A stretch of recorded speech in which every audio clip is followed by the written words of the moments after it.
ఢిల్లీలో ఈ-కామర్స్ పేరుతో వ్యాపార సంస్థలను స్థాపించిన చైనా కంపెనీలు ఆన్లైన్ జూదం నిర్వహిస్తున్నాయి. అమాయకులను ఆకర్షించి కోట్ల రూపాయలు దోచుకుంటున్నాయి. ఢిల్లీకి చెందిన కొంతమంది వ్యక్తులతో కలిసి సాగిస్తున్న ఈ భారీ మోసాన్ని హైదరాబాద్ సీసీఎస్ పోలీసులు ఛేదించారు. హవాలా మార్గం ద్వారా డబ్బులను చైనాకు తరలించిన విషయాన్ని తేల్చిన సీసీఎస్ పోలీసులు ఈడీ, ఐటీతో సమన్వయం చేసుకుని దర్యాప్తు కొనసాగిస్తున్నారు. దర్యాప్తునకు సంబంధించి సీసీఎస్ సంయుక్త సిపి అవినాష్ మహంతితో మా ప్రతినిధి శ్రీకాంత్ ముఖాముఖి. ఆన్లైన్ జూదం పేరిట పలు సంస్థలు మోసాలకు పాల్పడుతున్నాయి. నిషేధం ఉన్నప్పటికీ పలు ప్రకటనల పేరుతో యువతను ఆకర్షిస్తున్నాయి. ఈ మేరకు భారీ మోసాలకు కూడా పాల్పడుతున్నారు. ఇటీవలే హైదరాబాద్ సైబర్ క్రైమ్ పోలీసులు ఈ గుట్టును ఛేదించారు. దాదాపు 1100 కోట్ల రూపాయల మోసాన్ని కూడా బట్టబయలు చేశారు. అయితే ఆన్లైన్ జూదం ఏ విధంగా కొనసాగుతుందని తెలుసుకోవడానికి సిసిఎస్ సంయుక్త సిపి అవినాష్ మహంతి గారు మనతో ఉన్నారు. ఆయన అడిగి మరిన్ని వివరాలు తెలుసుకున్నాం. సార్ నమస్కారం. సార్ ఆన్లైన్ జూదం నిషేధం విధించారు.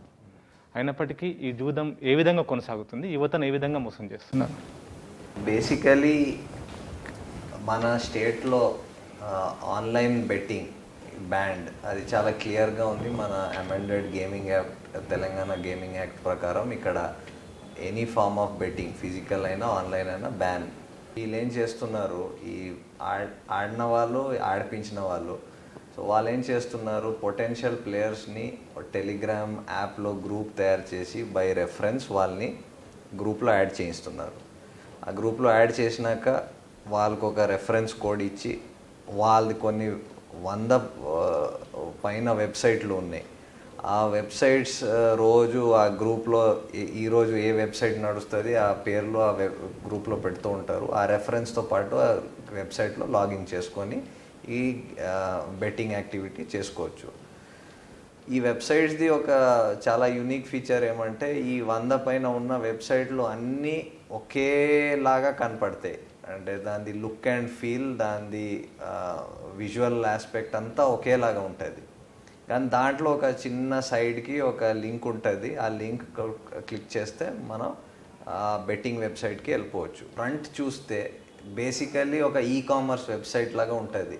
మన ఎక్కడైనా ఈ బట్టలు, వేరే ఐటమ్స్ కొనడం అమ్మడం కోసం వెబ్సైట్ ఉన్నట్టు అనిపిస్తుంది.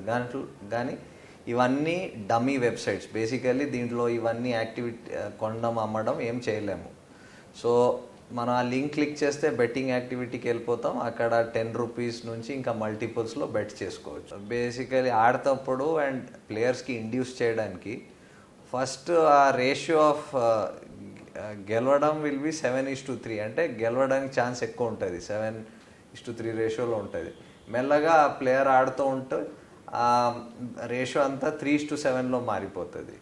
సో ఇంకో ఆస్పెక్ట్ దీంట్లో బయటకు వచ్చిందంటే, ఈవెన్ ఇఫ్ అజ్యూమింగ్ దట్ ఎక్కడైనా బెట్టింగ్ లీగల్ ఉంటే కూడా betting is based on a fair chance.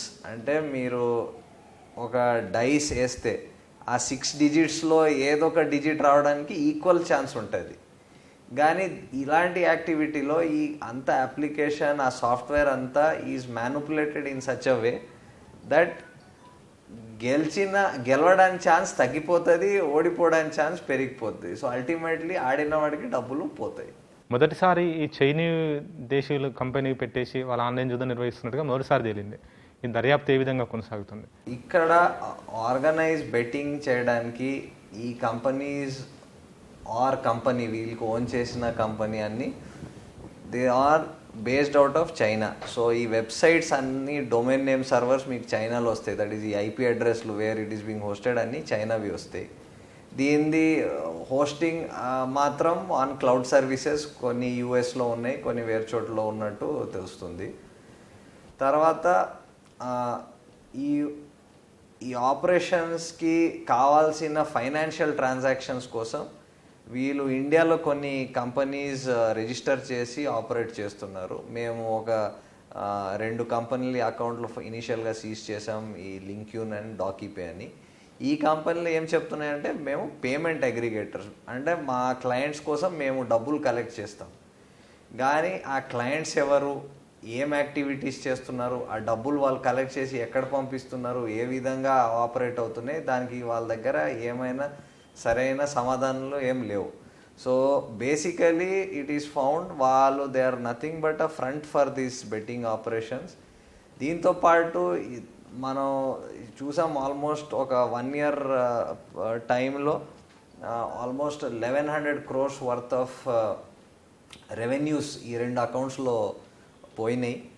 So ఈ డబ్బుల్ని ఎలాగా ఎక్కడ పంపిస్తున్నారు, కొన్ని transactions out of the country కూడా వెళ్ళినట్టు చూసాము.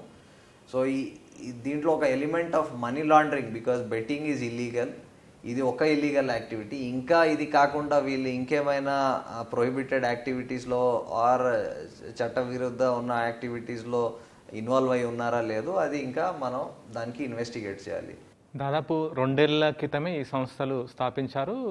ఆన్లైన్ జూదం కొనసాగుతూనే ఉంది. ఇప్పుడు బయటపడింది. ఈ 7 నెలల వ్యవధిలోనే దాదాపు 1100 కోట్ల రూపాయల దాకా మనీ లాండరింగ్ ద్వారా పంపించినట్టు మీరు దర్యాప్తులో ప్రాథమికంగా గుర్తించారు.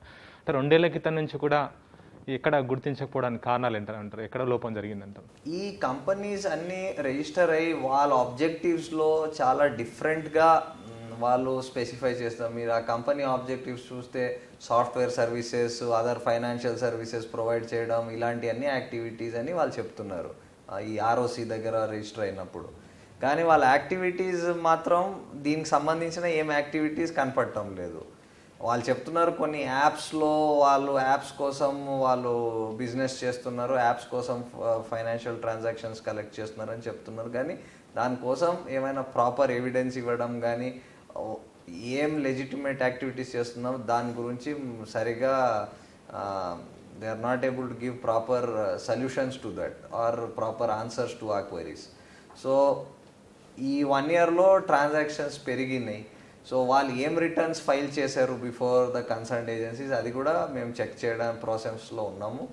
సో ఇవన్నీ చూసినాక వాళ్ళు ఎలాగా మన సిస్టమ్ని బైపాస్ చేయడానికి ట్రై చేసినామో అది సరిగా తెలుస్తుంది. చివరిగా ఒక ప్రశ్న సార్, ఇప్పుడు దాదాపు 1100 కోట్ల రూపాయలతో కూడిన మోసం ఇది. దాదాపు మీరు ఈడీకి ఐటీస్ ఏ విధంగా సమన్వయం చేసుకుంటారో, ఈ ప్రస్తుతానికి ఎంత సీజ్ చేశారు, భవిష్యత్తులో దర్యాప్తు ఏ విధంగా కొనసాగిస్తారు? ఫస్ట్ ఇన్స్టెన్స్లో మాకు ఆల్రెడీ 30 కోట్లు దగ్గర సీజ్ చేసాము అకౌంట్స్లో.